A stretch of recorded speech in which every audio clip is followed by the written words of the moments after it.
પિતૃપક્ષ સોળ શ્રાદ્ધ કેમ કહેવાય છે? મહાભારતમાં કથાનુસાર કર્ણના મૃત્યુ પછી તેમનો આત્મા સ્વર્ગ પધાર્યા ત્યારે સ્વર્ગમાં તેને ખૂબ જ સોનું અને ઘરેણાં આપવામાં આવ્યા. કર્ણે કહ્યું કે ભોજનના બદલે સોનું કેમ આપી રહ્યા છો? ત્યારે ઇન્દ્રએ કહ્યું કે તમે જિંદગીભર સોનાનું દાન કર્યું પણ પૂર્વજોને ક્યારે અન્નનું દાન આપ્યું નથી. ત્યારે કર્ણે કહ્યું કે તેમને પૂર્વજો અંગે કોઈ જાણકારી ન હતી, એટલે તેઓ તેમને કાંઈ દાન કરી શકતા નથી. એ પછી કર્ણને ભૂલ સુધારવા 16 દિવસ માટે પૃથ્વી પર મોકલવામાં આવ્યા. ત્યારે તેમણે પોતાના પૂર્વજોને યાદ કરીને તેમનું શ્રાદ્ધ કરી અન્નદાન અને તર્પણ કર્યું. તેથી 16 દિવસને પિતૃપક્ષ 16 શ્રાદ્ધ કહેવાય છે.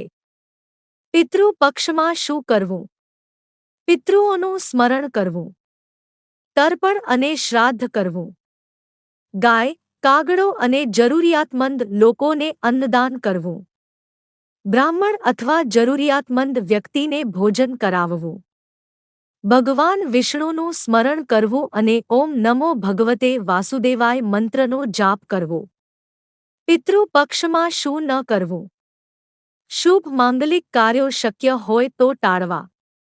કોઈનું અપમાન કે ઝઘડો ન કરવો.